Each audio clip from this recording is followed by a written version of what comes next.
Hey everyone, it's Joshua here. I'm back with another episode of Real Talk. On today's episode, our Pastor Garden, who works with Microsoft.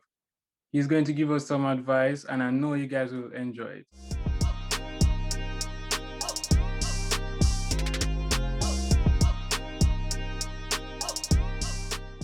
Thank you, Uncle Kevin, for being here. My pleasure. Good to be here. Thanks for having me. First question. You're the hmm pastor of your church, and you have certain duties to fulfill week in and week out. hmm Even if it's a rough week, you still have to perform those duties. So, what is it that motivates you?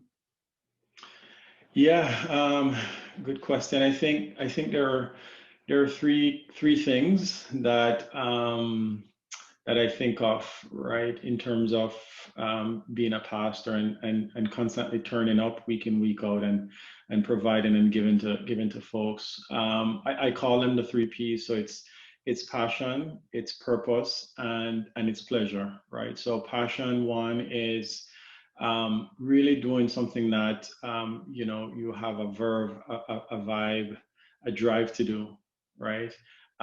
Passionate about it, not doing it half-hearted, but really putting your all in. I feel like life is too short for us to do things that aren't meaningful and we're passionate about. And then purpose, it's something that I also feel like I'm called to do, right? I feel like God has called me to do this. I don't know when I realized I got the call, but I feel like, fulfilling my life's purpose is pastoring to people, right? So doing it week in, week out. And then the pleasure piece is, I enjoy it, right? I get pleasure out of speaking into people's lives, encouraging people, telling them that they can be more, telling them that they can go further, telling them what God has for them. There is actually a ministering and a ministry that I get from ministering to people. So that's kind of where encouragement comes from, on a weekly basis. Okay. So you said the three P's, which are passion, purpose, and pleasure.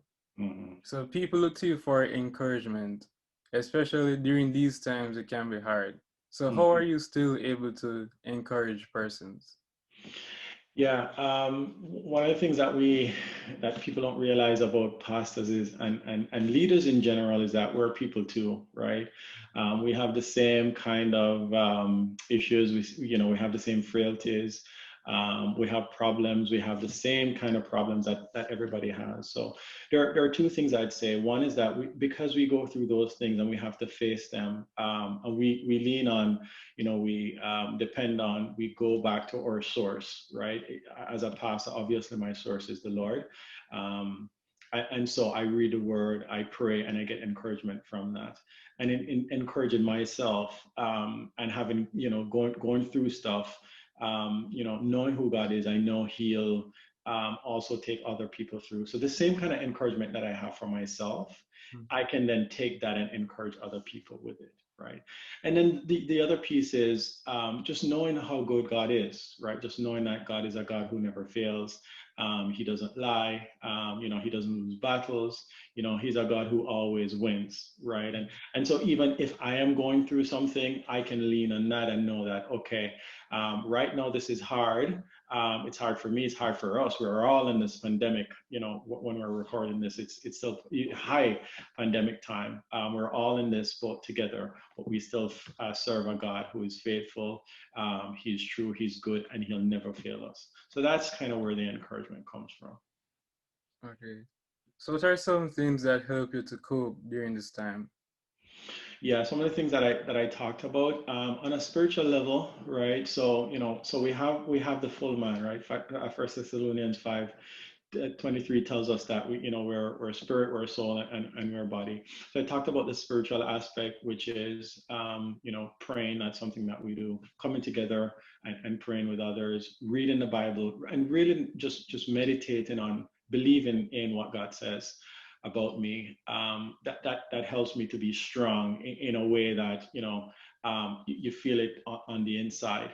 Um, And then, in terms of the soul, just making sure that I relax, take time to take breaks, take time to enjoy what's going on, right? Just taking time to laugh, right?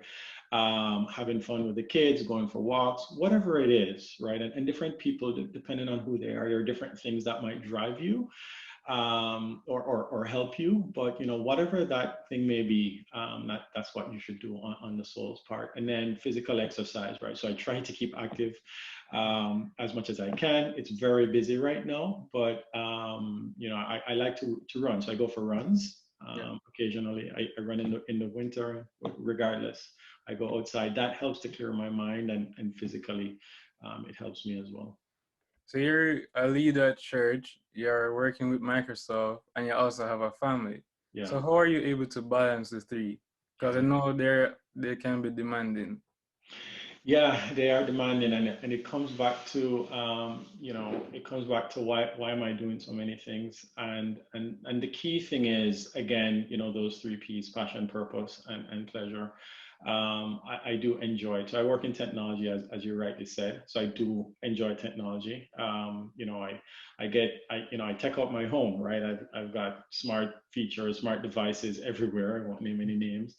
But it's something that I like to do. In terms of time, what I try to do is make sure that I'm focusing on the major things, right? Things that have to get done, the most important things. There's always something that tries to sneak in, tries to squeak in, and tries to show itself as important. But I need to determine, of all the things that I need to do, what are the most important things. Obviously, God's important, family is important, right? And then everything else comes after that, right? And so on a day by day basis, I have to constantly make a decision.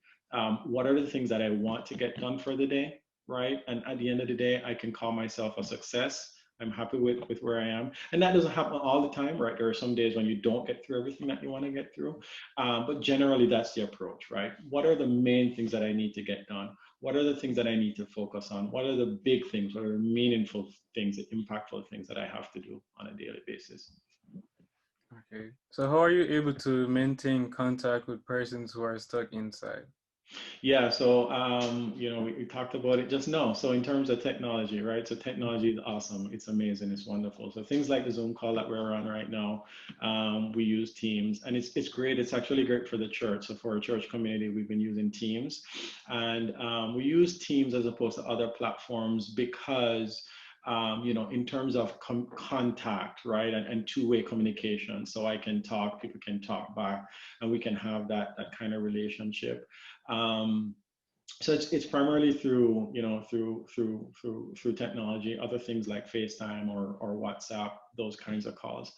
And it's great because in one sense we don't get to see each other in person the way we normally do, but in another sense, we're able to connect more with people across the globe. So people that we wouldn't connect with, like Mhm. over Christmas holidays, for example, or birthdays, we're Yeah. all together on a group call, and nobody feels left out, or nobody feels that I wish I was there, right? So in one sense, it's kind of good.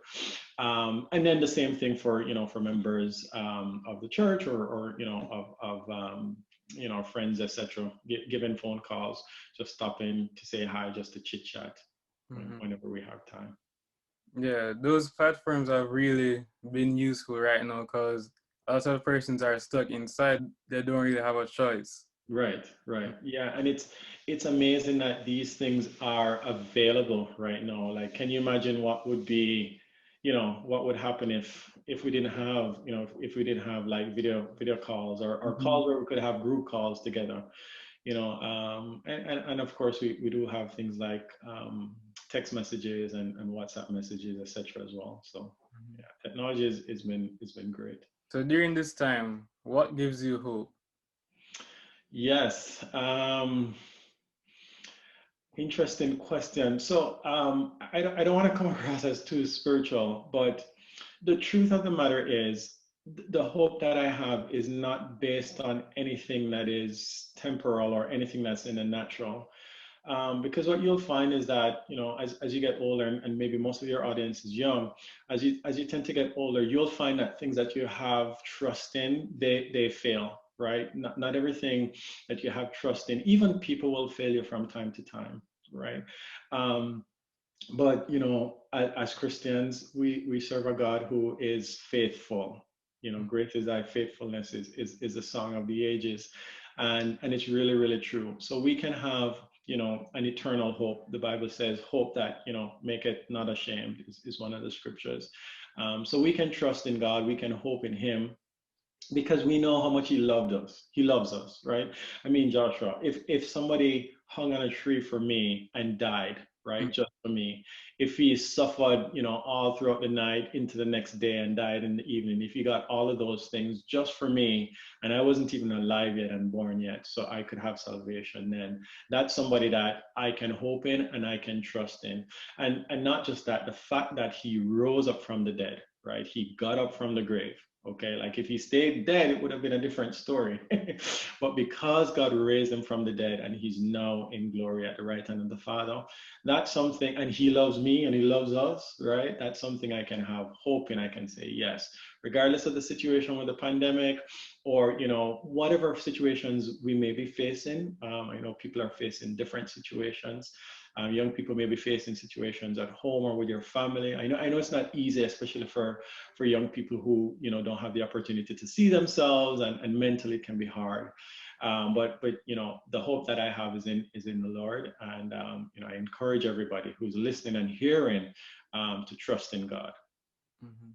Yeah. So finally, do you have any words of wisdom you'd like to share? Words of wisdom. The wisest decision that you can make if you haven't made the Lord the Lord of your life. I think that's the wisest decision. Everything that we're facing now is temporal. It's temporary. It's gonna fade away. So that's the first thing, right? Just get your soul right with God. Trust in Him, and then from there, go for your dreams. Go believe in what believe in yourself. Trust that God has given you a dream and that He will take you to that dream, and make your dream big. Make it bigger than you can accomplish by yourself. Do great stuff. You mentioned that I work for Microsoft. That was a dream that when I was growing up, I didn't think it was possible. Right, but here I am now. So, for your generation, you guys can do so much more. There's so much technology available, so many things that give you capabilities that we never had when we were growing up. So go for your dreams, dream big. Doesn't matter where you came from, doesn't matter what you look like, doesn't matter what you went through or what anybody said to you. As long as you have that God-given dream in your heart, go for it, and you can make it. Very strong words. I want to thank you again for making yourself available and sharing advice, and also reminding us about the three P's, which are Mhm. purpose, passion, and pleasure. Thank you. Okay, guys, thank you for tuning in. Stay tuned for more episodes like this. Don't forget to subscribe to this channel, like, and hit the notification bell so you are made aware whenever a new video is posted. Thank you. Bye.